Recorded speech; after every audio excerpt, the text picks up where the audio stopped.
আসসালামু আলাইকুম viewers, Sabinus কিচেনে তোমাদের স্বাগত জানাই।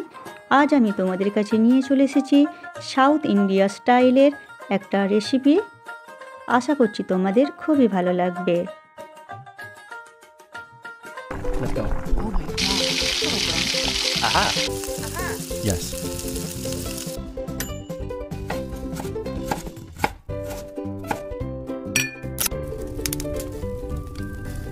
Wow. Thank you. আমি বিনস কড়াইকে ছোট ছোট করে কেটে নিয়েছি। আর ঝালের জন্য নিয়েছি কাঁচা লঙ্কা চিড়ে নিয়েছি। আমি এখানে কাঁচা লঙ্কা 5 থেকে 6টা ব্যবহার করেছি ঝালের জন্য। কড়াইতে অল্প করে সর্ষের তেল দিয়ে একটা শুকনো লঙ্কা আর 1 চামচ কালো সর্ষে আর 1 চামচ ছোলার ডাল ফোড়ন দিয়ে দিচ্ছি। আমি কারি পাতা দিয়ে দিচ্ছি।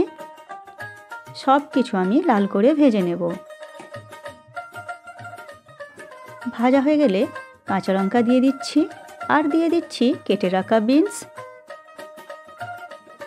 আমি এই রেসিপিটায় বেশি মশলার ব্যবহার করব না, অল্প মশলা দিয়েই রান্নাটা খুবই দারুণ হবে।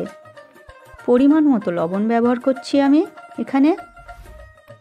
আর দিয়ে দিচ্ছি 1 কাপ নারকেল বেটে নিয়েছি আমি, দিয়ে এবারে কিছুক্ষণ কষিয়ে নেব। এই রান্নাটা বেশিক্ষণ কষানোর কোনো প্রয়োজন নেই।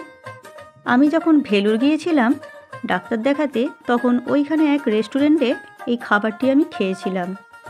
তাই তোমাদের কাছে এই রান্নাটি আমি তুলে ধরছি। যখন আমি রান্নাটি করেছিলাম এর স্বাদটা ঠিক ওই রকমই হয়েছিল। খুবই দারুণ খেতে হয়েছিল। অল্প করে পানি দিয়ে দিচ্ছি, দিয়ে ঢেকে মিডিয়াম আঁচে হতে দেব। রেসিপিটি তোমাদের কেমন লাগলো কমেন্ট করে জানিও। ভালো লাগলে বন্ধু বান্ধবের মাঝেও শেয়ার করে দিও। পানি যখন অল্প শুকিয়ে আসবে তখন আমি 1 চামচ চিনি দিয়ে দিচ্ছি স্বাদটা ব্যালেন্সের জন্য। এরপর আমি পানি একেবারে শুকিয়ে নেব। দেখো নেড়ে চেড়ে আমি পানি শুকিয়ে নিচ্ছি। আমার রেসিপিটি তোমাদের এই পর্যন্ত পছন্দ হলে একটা লাইক করে দিও। এরপর তোমরা পরিবেশন করো ভাত, রুটি, পরোটা, তোমাদের পছন্দ মতো খাবারের সাথে।